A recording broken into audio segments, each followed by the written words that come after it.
الف لام میم غلبت الروم فی ادنی الارض وهم من بعد غلبهم سیغلبون فی بضع سنین. الف لام سورہ روم کی ابتدائی آیات ہیں. رومی مغلوب ہو گئے ہیں قریب کی سرزمین میں، اور عنقریب وہ دوبارہ غالب آ جائیں گے اپنی مغلوبیت کے بعد. 10 سال سے کم مدت کے اندر یہ پیشین گوئی تھی جو قرآن نے کی ہے.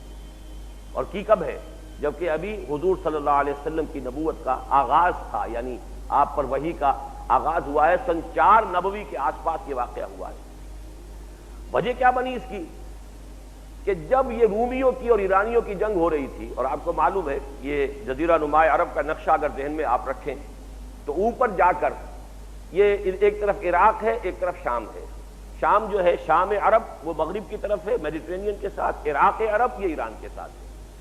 عراق عرب اس وقت قبضے میں تھا ایران کے، تو ایران اور عراق یہ سلطنت کسریٰ تھی. شام قبضے میں تھا رومیوں کے، شام سے ترکی اور اس کے بعد پورا یوں سمجھیے کہ یورپ کا کچھ علاقہ یہ رومن امپائر تھی.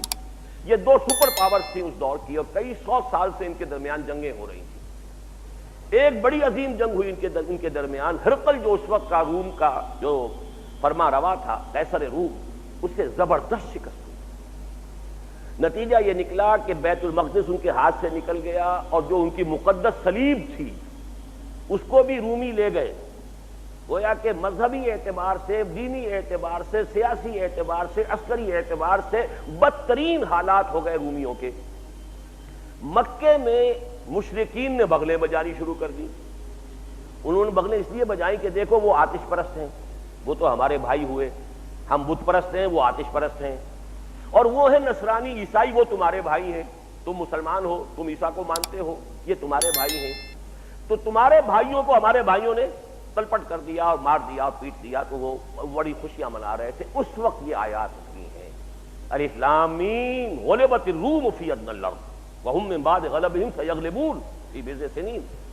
اگرچہ قریب کی سرزمین، اب جزیرہ نما عرب سے قریب پر سرزمین تو یہی ہے نا، شام عراق، یہاں رومی مغلوب ہو گئے ہیں، لیکن عنقریب وہ اپنی اس مغلوبیت کے بعد غالب آ جائیں گے، اور یہ ہوگا بضع سنین میں. اچھا، اس پیشین گوئی کی بنیاد پر حضرت ابوبکر صدیق رضی اللہ تعالیٰ عنہ نے ایک مشرک سے ایک شرط بھی بنا دی کہ شرط لگاتا ہوں میں کہ یہ رومی مغلوب ہو جائیں گے. ہماری قرآن میں آیت نازل ہو چکی ہے رومی غالب آ جائیں گے. اس پر شرط لگائی کچھ اونٹوں کی، لیکن یہ کہ اس میں مدت کم رکھی تھی، غالباً 2 سال. حضور کے پاس جب آئے خبر دی کہ میں نے یہ شرط لگا لی ہے، حضور نے فرمایا کہ نہیں، 9 سال کی مدت کرو اور اونٹ بڑھا دو، شرط کی مقدار بڑھا دو، لیکن مدت 9 سال. اس لیے کہ بضع کا لفظ آیا ہے، اور بضع عربی زبان میں 10 سے کم تر پر اطلاق ہوتا ہے.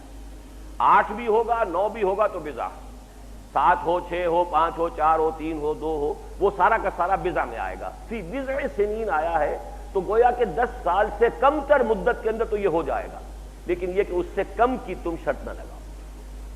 بالکل ٹھیک 9 برس کے بعد وہ واقعہ پیش آیا.